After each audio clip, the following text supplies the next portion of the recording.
Happy weekend mga kabsat. Ito, mag-subtopic naman tayo mga kabsat. Punta na natin si Vad kabsat. Meron siyang kaka-upload kanina lang. Ang topic niya is tungkol kay Bam. Ayan. Kiko, nagsalita na ukol sa posisyon niya sa impeachment. Ayan.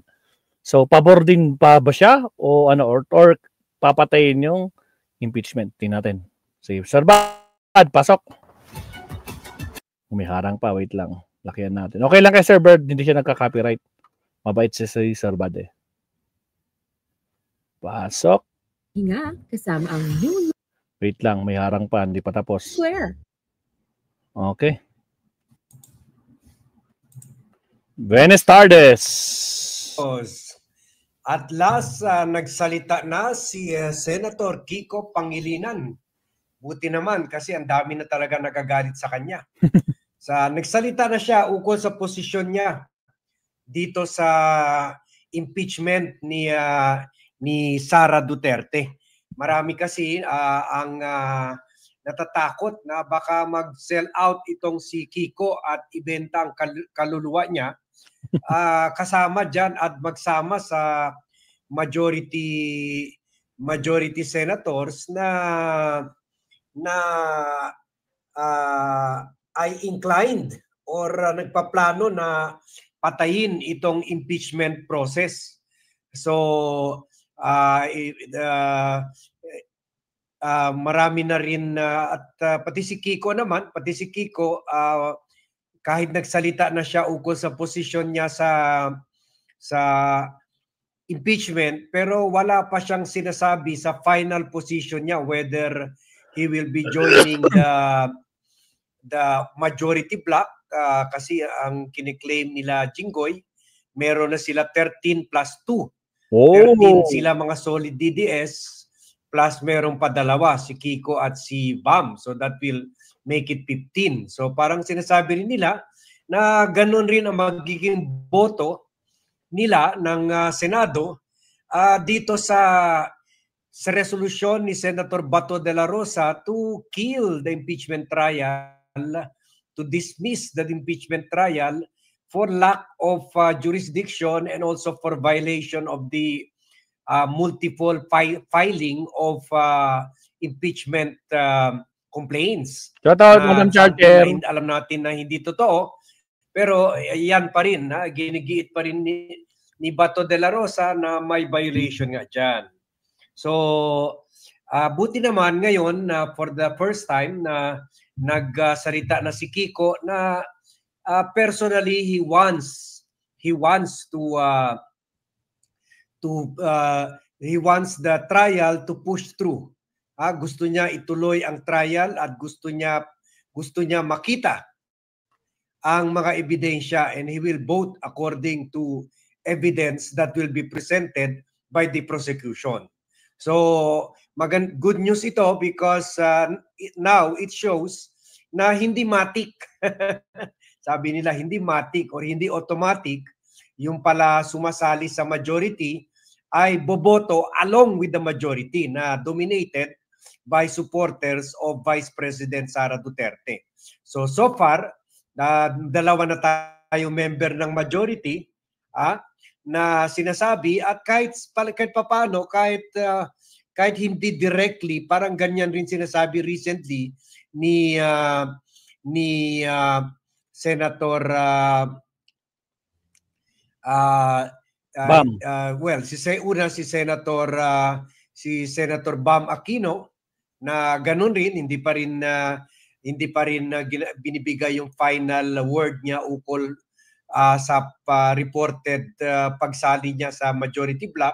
Pero sinabi na niya na without stating whether he will join or not the majority bloc, sinabi rin niya siya rin inclined to support any move para ituloy yung trial. At ganyan naman ang pinupush nila Senator Tito Soto, who is also contesting the leadership kay Senate presidency, kay Chis Escudero. Ganyan rin naman ang posisyon ni Senator Ping Lacson, ganyan rin ang posisyon ni Senator Loren Legarda at si Mix Subiri. So they want to hear, lahat sila sinabi they want to hear. So that will plus si Risa Ontiveros, that will make 7 na. So pwede may laban ito, may laban. At hindi pa natin masabi kasi earlier we also blog yung statement ni Joel Villanueva na parang sinasabi rin na he's also toying with the idea or parang SF may iniisip rin siya na parang ituloy na lang para lang to also give Sara her day in court. So sana nga ganyan sana nga hindi magbagong posisyon nila at sana nga marami pa diyan yung sinasabi ni Jinggoy Estrada na super majority 13 plus 2 15 ganon. Sana mga 5 diyan sana ay for the trial to push through. So i-play natin itong short interview ng Philippine Daily Inquirer kay Kiko Pangilinan ukol sa posisyon niya sa impeachment. Although wala pa siyang binigyan ng final word ukol dito sa on whether he will join the majority or not, na bagay na sinasabi naman ng mga supporters niya ay pagtatraidor sa opposition. At dahil parang iniwan na nila ni Bam Aquino si Senator Risa Ontiveros. Okay, thank you Philippine Daily Inquirer for this video. Harangan ulit.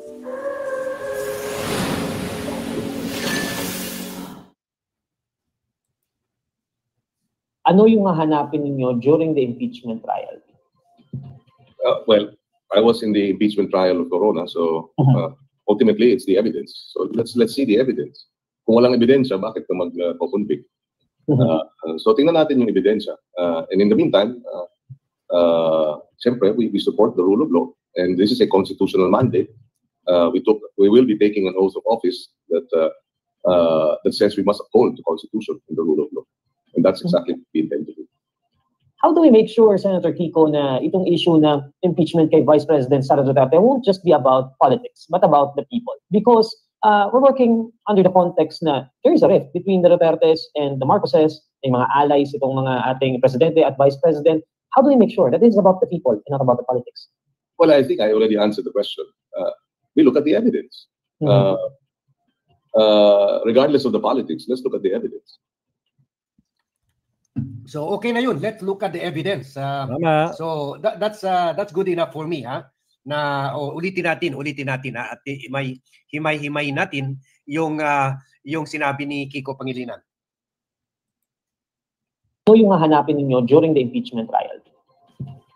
Well, I was in the impeachment trial of Corona, so ultimately it's the evidence. So let's see the evidence. Kung walang ebidensya, bakit ka mag-convict? So tingnan natin yung ebidensya. And in the meantime, yung sinabi niya, kung walang ebidensya, bakit hindi tayo magko-convict? Medyo loaded yun, it can go both ways. Kasi nakikita naman natin na kahit tayo mismo hindi na kailangan ng trial, alam na natin talagang na-establish na talaga may violation of the Constitution, culpable violation of the Constitution talaga si Sara at betrayal of public trust. Doon pa lang sa 125 million na inubos na 11 days at hindi ma-account on a December month, doon pa lang hindi ka na kailangan maging rocket scientist to see na meron talagang corruption doon. At lalo na yung mga sumulpot yung mga details about the Mary Grace Piatos at Show Me Ocho, klaro na talaga. Pero sige lang, let's give Kiko the benefit of the doubt. Baka gusto lang niya, kahit hindi siya lawyer, gusto niya mas neutral pa sa lawyer. Baka ayaw lang niya mag-prejudge. Kaya sabi niya, tingnan muna. Tama rin naman. Hintayin muna yung ebidensya. Sige, pagbigyan natin. Siyempre, we support the rule of law. And this is a constitutional mandate. So yun, yan ang maganda. We support the rule of law. So yan, ibig sabihin na and constitutional mandate. So, kumbaga, he disagrees with Cheese na ang forthwith ay Forever. Fourth tweet, forever. O hindi lang 4 months, kundi forever na ngayon. Forever delay na yung impeachment. O papatayin pa nga. Ha? Ay, lawyer pala si Kiko. Sorry. Lawyer pala. O, nakalimutan na. May topic tayo dyan, guys. Forever yung fourth tweet. Mamaya, sisunod natin yan. Okay. So, Umuulan na ulit. Dapat pakinggan na, i-share nyo itong vlog, i-like nyo itong vlog, i-share nyo itong vlog para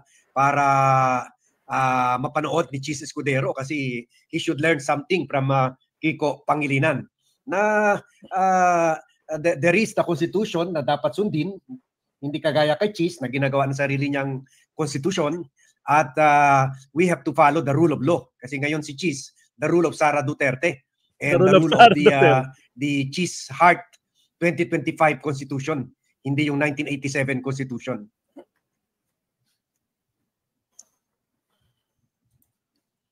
So tingnan natin yung ebidensya. And in the meantime, siyempre, we support the rule of law. And this is a constitutional mandate. We will be taking an oath of office that says we must uphold the Constitution and the rule of law. Yan, maganda yun. We must uphold.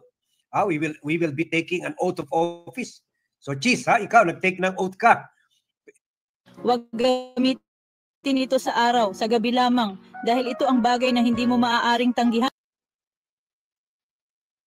Philippine Republic, pero parang ang oath mo ngayon na napupunta kay Sara Duterte o kay Digong. Yan lang, dyan ka lang loyal, not to the Republic. So, you should listen to Kiko. So, very clear ito si Kiko, being a lawyer, na susundin natin yung rule of law. Susundin natin yung Constitution. Susundin natin yung oath of office natin. So sana mapanood ito ng iba pang senators at i-share nyo itong vlog. I-like nyo itong vlog para mapunta ito sa mga inbox ng iba pang senator at saka mga staff nila.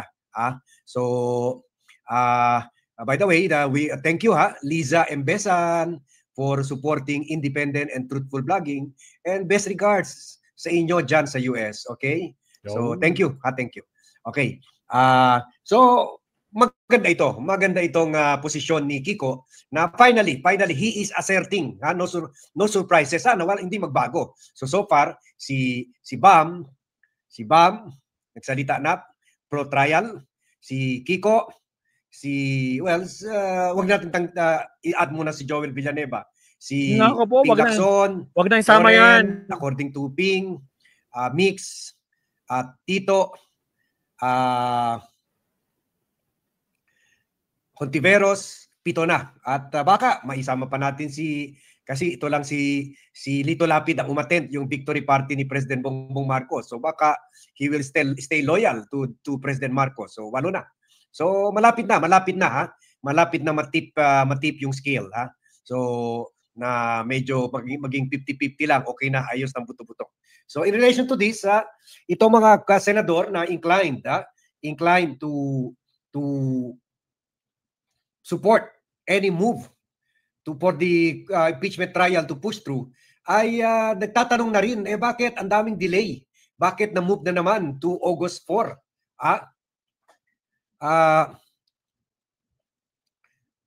Pero sabi ni Cheese Escudero, sabi ni Ping Lacson, hindi daw dapat mag-decide dito ang Senate President. Dapat daw itapon daw ito sa whole body. So gusto pa rin ni Ping na kung pwede, mas maaga pa kaysa sa August 4, mas mulan yung trial. Sabi pa ni Ping, and I quote, sa interview, whatever the majority of the 24 senators will decide, we should follow. We should follow, but not without manifesting or explaining our votes if some of us would choose to. So he is referring to the discussion dito sa August 4, panibago na naman, delayed period. So as a senator judge, willing daw siya na mag-participate sa discussions dito. At meron rin pahayag dito sa GMA7 News Online interview, may pahayag rin si Kiko Pangilinan na parang siya rin mismo nababahala na sa undue delay ng grupo ni Cheese Escudero. Kahit posible kung hindi magbago yung sinabi ni Senator Jingo Estrada na yun si Bam at si Bato rin, si Bam at si Kiko ay talaga naman have already pledged their support for the majority and for the majority coalition led by Chis Escudero. So sabi ni Kiko, and I quote, "In keeping with the constitutional mandate, dapat walang delay." Ngayon ka na nagsalita, Kiko Tagal na namin gusto marinig niyan. In keeping with the constitutional mandate, dapat walang delay ang trial proper. The earliest possible time we can convene, the better. Because the Constitution is quite clear that upon receipt of the complaint, trial by the Senate shall forthwith proceed. O yan. Kuwan na rin, lumabas na rin sa lungga niya, sa kuweba niya. Itong si Kiko Pangilinan. And he quoted the Article 11, Section 3, Paragraph 4 of the 1987 Constitution. At sabi pa niya sa interview, in case the verified complaint or resolution of impeachment is filed by at least 1/3 of all the members of the House, the same shall constitute the articles of impeachment and trial by the Senate shall forthwith proceed. Yon, very good. Kiko, where were you all these months? Wala tayong narinig na sinabi lang man ukol sa argumento na ito during the campaign at after nanalo sa campaign. Ngayon na lang, Kiko has finally found his voice. Ganon rin ang view ni returning Senator Tito Soto III, Vicente Tito Soto III. Sabi niya, the impeachment trial should start at the soonest possible time. Sabi niya, masyado nang na-delay ito. Yan. At ganoon rin ang posisyon ni Bam Aquino. As he already asserted before, sabi niya, handa na tayong gampanan ng tungkulin at responsibilidad bilang Senator Judge, sabi niya. Sa prosesong ito, titiyakin natin mananaig ang ating mga batas at kapakanan ng ating mamamayan. So, ganoon rin, rule of law rin. Yun rin ang posisyon niya. Yan, okay, yan. So yan, at least meron na nakikita natin mga counter and contrary voice. Hindi pareho noon, puro na lang mga boses ni Bato, ni Chis Escudero at nila Joel Villanueva ang narinig natin. Nagsasalita na rin sila Kiko, sila Bam, sila Ping, although si Ping tuloy-tuloy naman ito, si Ping, sila Tito, at kahit si Risa Ontiveros, tuloy-tuloy rin yung paghayag niya ng posisyon niya, at saka si Mix Subiri. So dito, this is well, medyo konting light at the end of the tunnel. Sana mabago pa rin.